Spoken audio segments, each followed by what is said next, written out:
Hello guys, how are you? I'm Hardeep Singh. Welcome back to your own YouTube channel. IELTS updates and recent exams. For more updates related to recent IELTS exam writing test topics, listening, reading, practice test, and speaking, you got guesswork.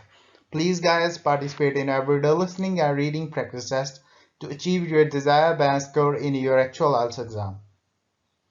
Please hit the like and subscribe button. Press the bell icon for the upcoming notifications. Don't forget like, subscribe and share my YouTube channel and my Facebook page, IELTS updates and recent exams. Part 1. First, you have some time to look at questions 1 to 6.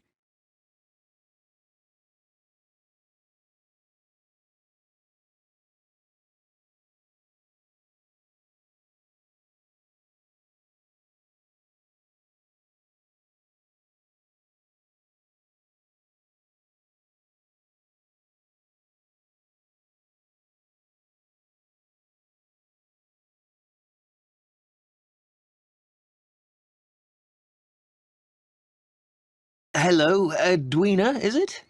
Have a seat. Yes, Edwina. Thanks. I'm looking for a job as a nanny. I like working with children. I talked to you yesterday. Oh, yes. Well, we covered most of the ground on the phone yesterday. I've got a form I need to complete for my records. So, you're Edwina Riley, and how should we contact you? Oh, by email. I check it regularly. What's the address? It's Edwina, like my name, then R-I, the first two letters of my surname, at worldnet.com. EDWINARI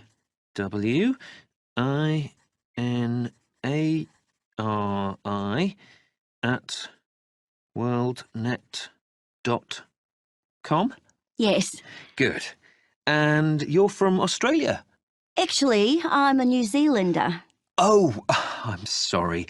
I bet it's really irritating being told you're an Australian. Like Canadians being asked what part of the States they're from. I'm used to it. It happens to us all the time. And now, you said on the phone that you could bring me some references. One from someone who's known you in a professional capacity and one personal one. Oh, yeah. Here's one from John Keane, who was the manager at the Play Centre in Wellington, where I worked for 3 years after I left school. It's got all his contact details on. Thank you. So, this was your last employer? Yes, apart from a bit of waitressing recently, but that was just temporary. I'm sure John will answer any questions if you contact him. We do run checks, yes. And a personal reference? Oh, you can contact the friend of my mother's I'm staying with here in London, Eileen Dorsini. She's a professor.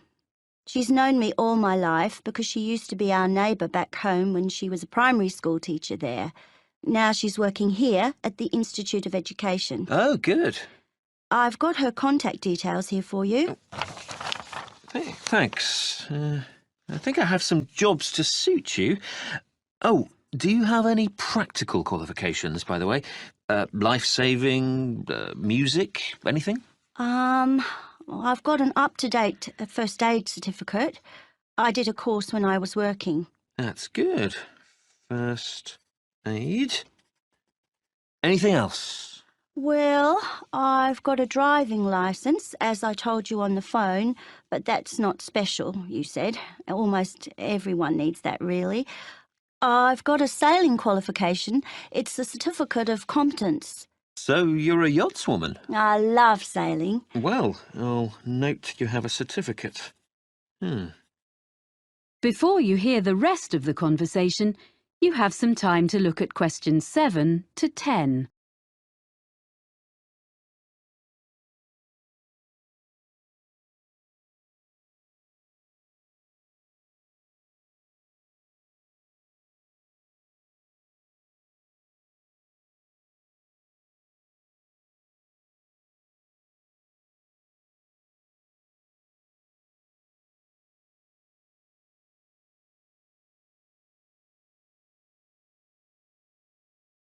Now, as I mentioned yesterday, there are 3 families, and the job description is much the same for all of them, as I explained.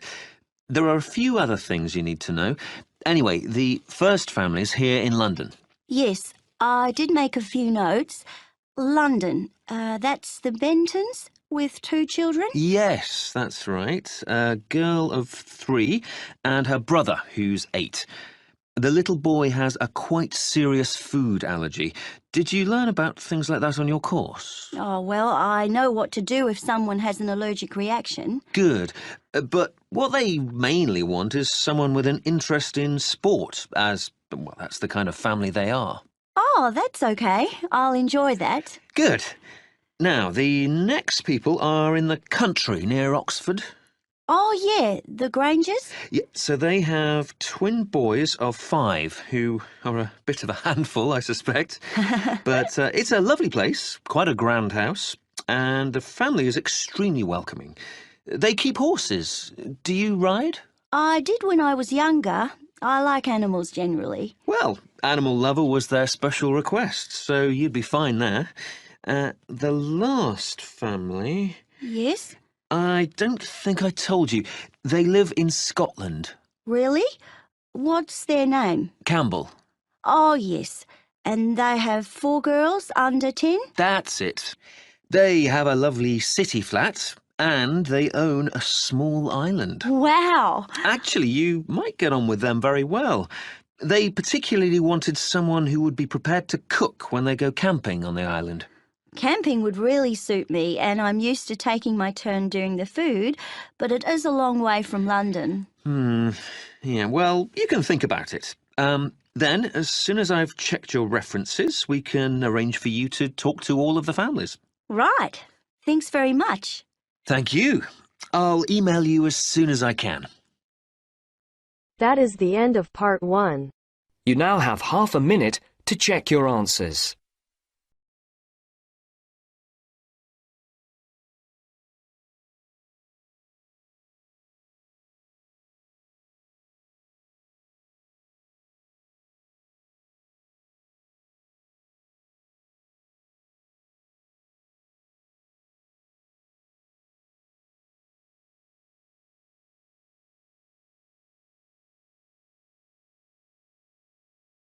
Now turns to part 2. You will hear a woman talking to a group of people who are looking round a sports and leisure centre.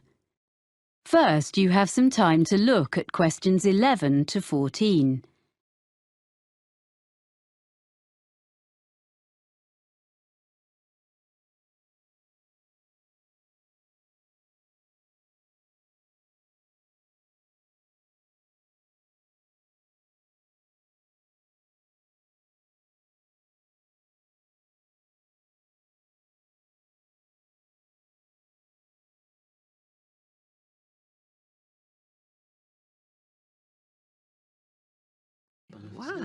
Ladies and gentlemen, I'm very pleased to be able to welcome you to Cityscope, our lovely modern sports and leisure facility. I've brought you up to the rooftop cafe on top of the stadium so that you can enjoy the view while I explain briefly what we have here and point out to you the major features of the site. Then we'll go round and have a look at ground level. Oh, that'd be interesting. I'm glad. We're extremely proud of this new facility. You see, when the project was first discussed, we expected that a multinational company would give us half our funding, and the central government grant would make up most of the rest, with a smaller contribution from local business. Well, we'd got quite far into the planning stage when the multinational pulled out, and both central and local government decided they couldn't afford anything. So we ended up with a beautiful project, a small amount of sponsorship promised by local organisations, and nothing else. We thought we'd never build it, but at the last moment we had an amazing donation of several £million from a national transport company, and that got us going again. And we managed to get all the rest from local fundraising. There's hardly a street in the city that hasn't made its contribution one way or another. So there's a true sense of local ownership here. So this is what we got. We wanted a new stadium because the 1950s football stadium is on the other side of town and is shortly due to be pulled down and built over. This site was the old airport, with some playing fields on one side of it and a few buildings from the 1930s when the airfield first opened. So, we were able to plan a new stadium with plenty of room for all the things people wanted. The playing fields have been upgraded and refenced, so they are now a set of top-quality outdoor pitches for amateur football, hockey and so on. We have both sports and other entertainments here. We want to encourage all kinds of people onto the site and hope some of them may come to use the cinema or the cafe and end up trying the fitness centre. These are all grouped together. The cafe is in the original 1930s passenger hall, and the architects have managed to retain some of the elegant style of the building. The other buildings, like the control tower, which would have made a great feature, and the aircraft hangars, which we had hoped might house the fitness centre, were unfortunately not structurally sound enough to preserve. So, everything else is newly built, opened in 2010. Before you hear the rest of the talk, you have some time to look at questions 15 to 20.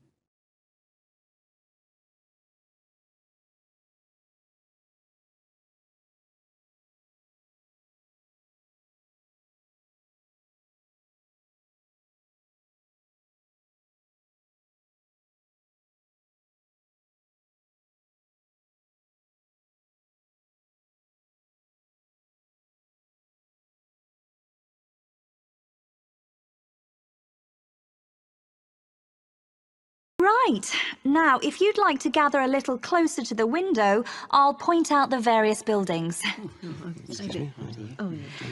We're at the highest point of the stadium here in the rooftop cafe, on the opposite side to the main entrance doors. On our left, you can see two buildings just beyond the end of the stadium. The closest one is the business centre, used for meetings and conferences and so on, which provides a good source of revenue for the upkeep of the sports facilities. And next to the business centre, the bigger building is the hotel, which is rented from us by an independent company. As you see, they are served by the perimeter road, which runs round 3/4 of the site. Now, coming round to the front of the building, immediately in front of the entrance, that circular open space at the end of the road is the transport hub. From here, there are buses and a monorail link to the free car park, about 10 minutes from here, but you can't see that. There's also a large secure cycle park. Oh, and disabled parking, of course. People find it's very convenient and it keeps the site virtually car-free.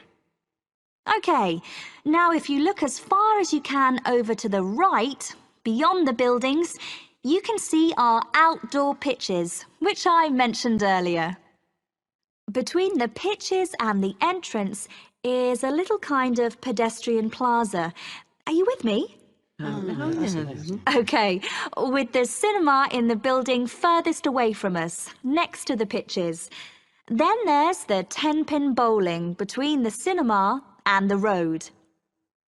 Near the far end of the perimeter road and between the mini roundabout and the pitches, there's our fitness centre with all kinds of equipment and a small pool and changing rooms for teams using the pitches. Then, joined onto the stadium, next to the entrance, is a range of small shops, which all specialise in sports equipment, clothes, shoes. They sell toys and so on as well, all that sort of thing. They seem to be doing well.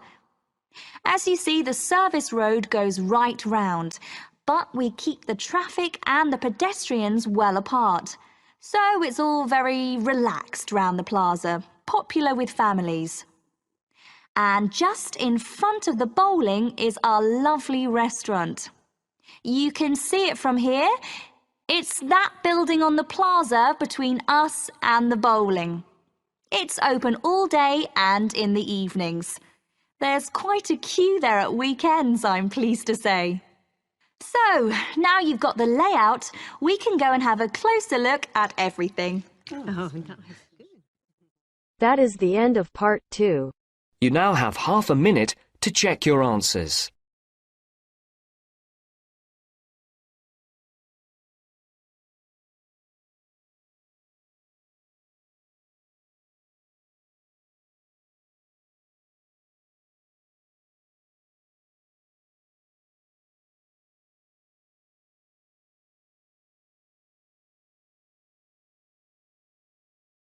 Now turns to part 3. You will hear two students, Brian and Emily, talking about penguins, the subject of their current assignment. First, you have some time to look at questions 21 to 24.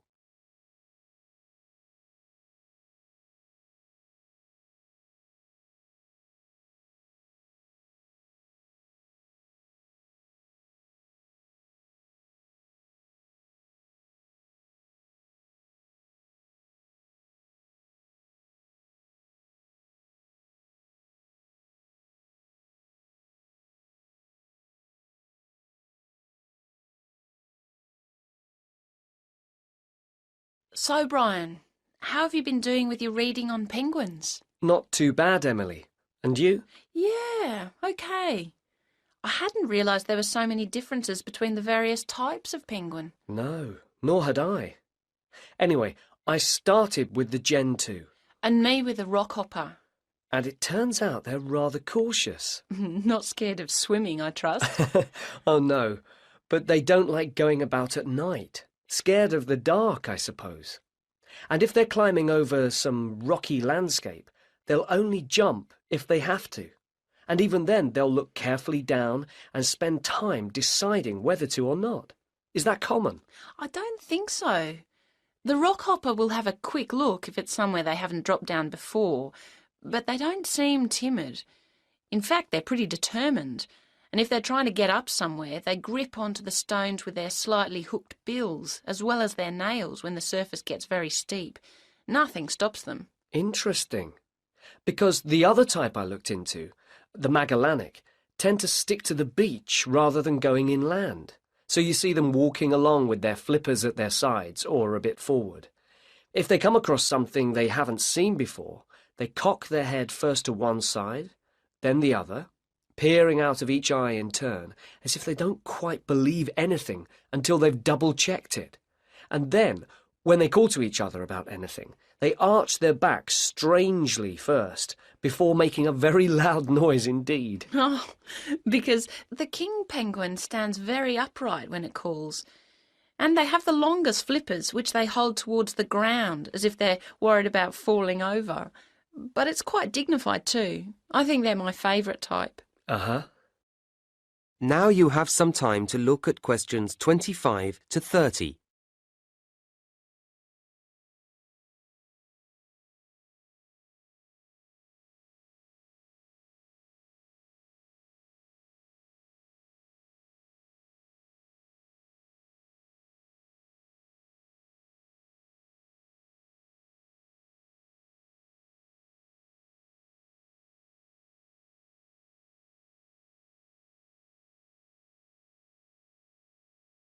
Anyway, there are some things that they all do the same, aren't there? Oh, yes. Eating fish, for example. Well, of course.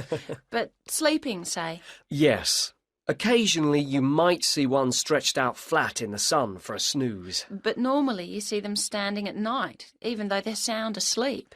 It seems odd, doesn't it? And then they're all liable to get aggressive if they feel invaded, aren't they? Yeah, not quite so sweet then.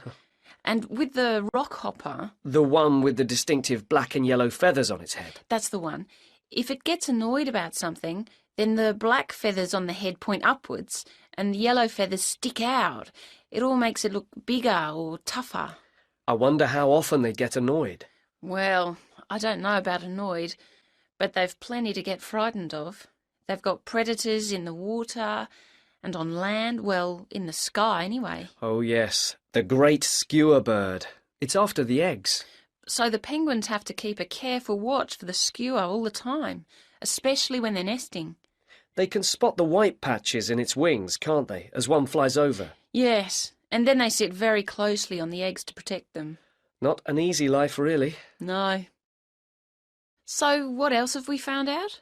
Well, I was interested to see that although they nest individually, they always go into the sea together, in large numbers. Even though it might make them more obvious to predators. That's the price to pay for the best way to find food.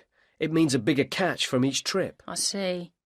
I watched a video too, just showing them on the beach, and I was struck by how calm they seemed to be. I thought they might have looked frightened. Perhaps it's because there are so many of them. Maybe that gives them a sense of security. In fact, all the types have a social nature. I guess that's why we humans find them so fascinating to observe. I guess so. So, shall we start to put all our notes together? And then I think we ought to... That is the end of part 3.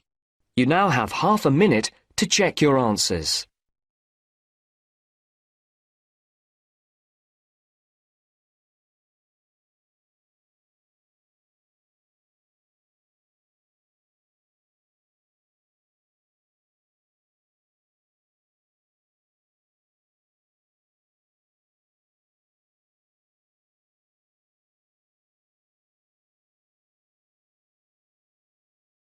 Now turns to part 4. You will hear part of a lecture about issues involved in the management of the growth of cities. First, you have some time to look at questions 31 to 40.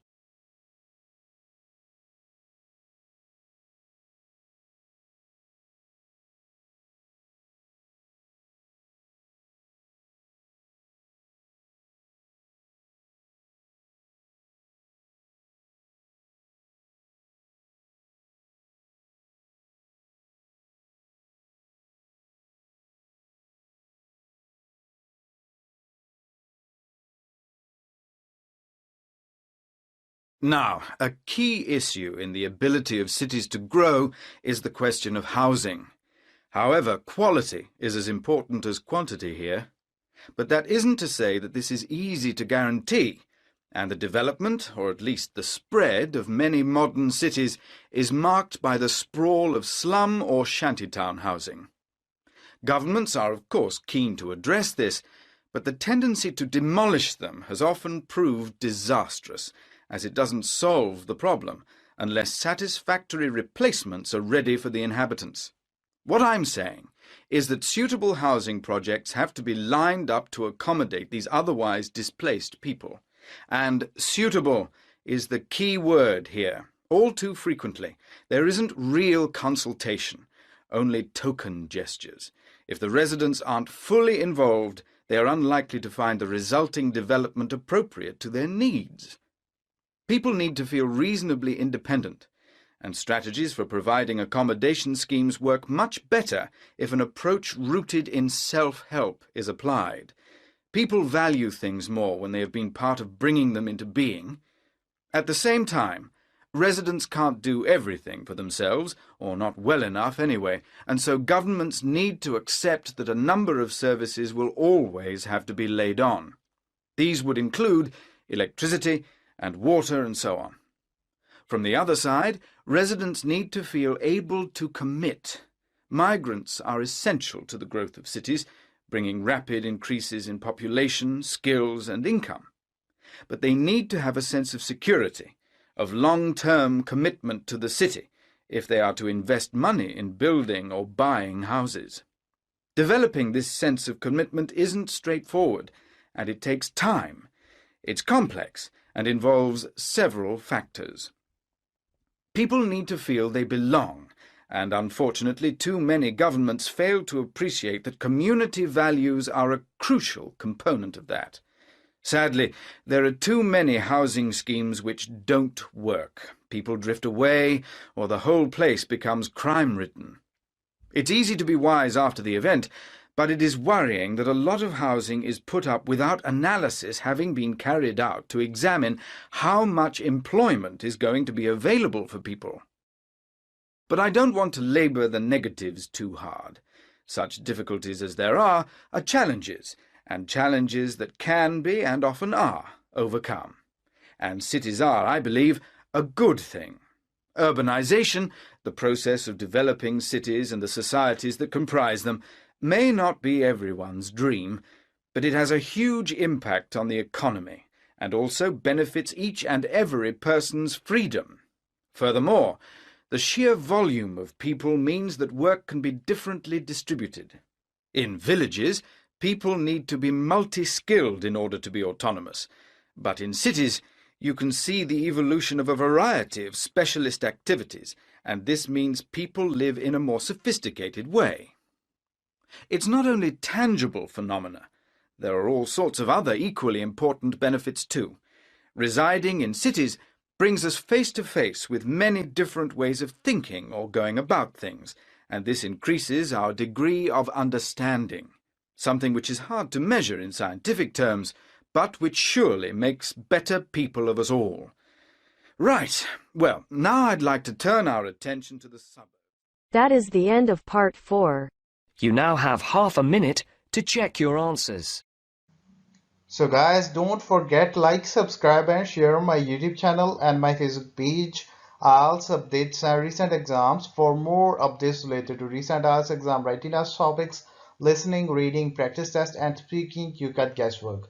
Please guys, participate in everyday new IELTS listening and reading practice tests to achieve your desired band score in your actual IELTS exam. For more IELTS material, visit my official website www.ieltsupdatesandrecentexams.com. The link is given below in the description. If you need PDF files of latest IELTS material, then please join my Telegram channel. So guys, please write your score below the comment section. Again, thanks for listening. God bless you all guys. Stay tuned, stay safe.